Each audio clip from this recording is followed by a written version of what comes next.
argument that Easter has pagan origins is actually based on a comment made in writings by a guy named Venerable Bede.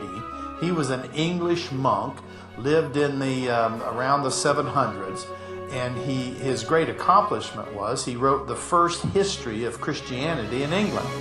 Now, Bede made a comment in his writings that Easter was from the name of Oster, which he says could have been a pagan goddess. That's all he said. Gave no evidence, no other comments, just made that single comment. Well, over the years, many people have gone off on that comment. And one of the more famous ones in the 1930s, I believe it was a man named Alexander Hislop. Hislop wrote a book called The Two Babylons. And it's got some interesting history in it, especially about Nimrod and his wife Semiramis. And so he goes all the way back there. That was the bulk of it. But he begins then to say that every god and goddess from all paganism began with Nimrod. Well, that may or may not be true, but then all of a sudden now he's looking for all kinds of pagan gods and goddesses in every culture. And in his book, Hislop said that the name of Oster is actually a name derived from a Babylonian goddess, Astarte.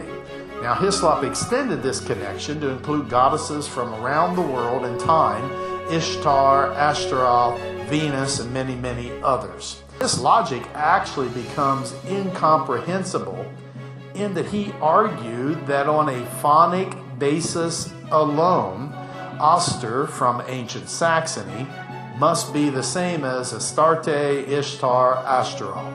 In other words, he said because it sounds like these ancient goddess names, then this must be an ancient goddess too, because it sounds like it.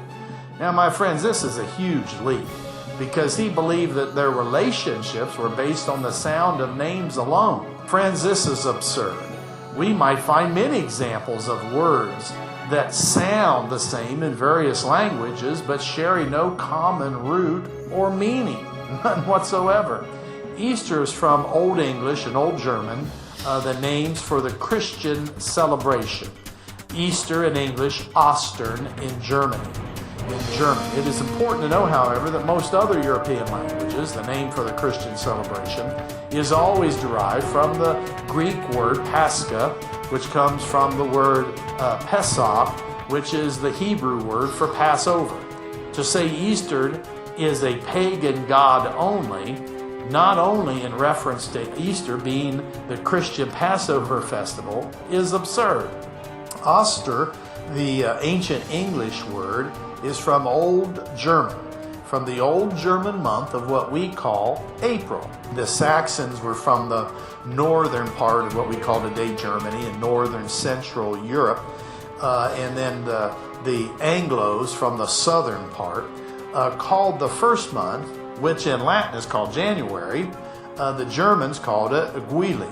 Guili is January. February was called Solmonath, March Hefmonath, and April Estermonath.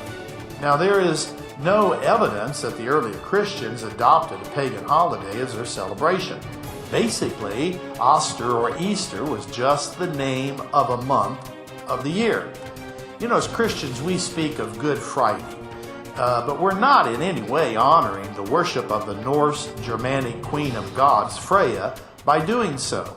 The other German names for their months had meanings such as Guia, meaning wheel, referring to the turn of the year, such as Solmonath, or roughly February, meaning mud month, or referred to actions taken in that period of winter, or November, Blotmonath, which means blood month. Blood month, or November, was when the domestic animals were slaughtered. These were just names of the month. That's all they were. In fact, then, Easter or Oster, the evidence is that neither the commemoration of Christ's death and resurrection nor its name Easter are derived from paganism at all, but from the calendar. It is clearly marked in the Bible. The word Easter is even used in the 1600s in the First King James Version of the Bible. In So the fact is, it came from the calendar. It did not come from paganism at all. Now let me go on back here a minute to another thought, and that is with the writings of Bede and Hislop. There is no evidence outside of Bede's single phrase and Hislop's opinions for the existence of Anglo-Saxon goddess named Oster. There's no historical documents. There's no proof of any kind that Oster was a pagan goddess.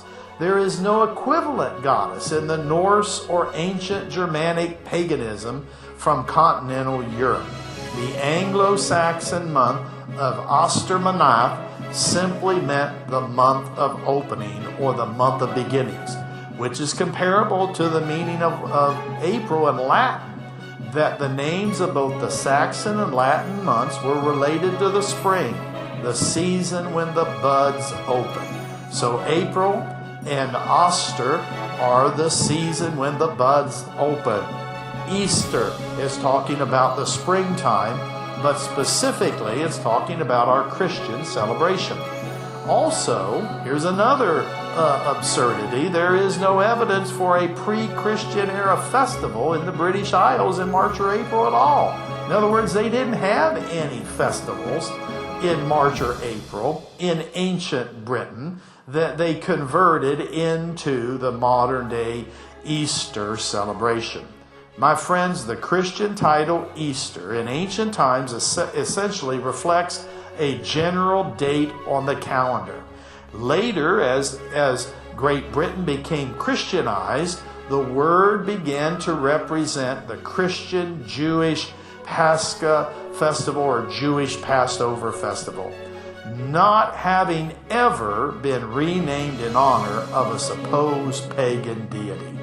Therefore, the Christian commemoration of the Paschal festival rests not on the title of the celebration, but in its content. Namely, Easter is the remembrance of Christ's death and resurrection, and it's been that way for 1,500 years. It is Christ's conquest over sin, over death, and over Satan that gives us the right to wish everyone a happy Easter.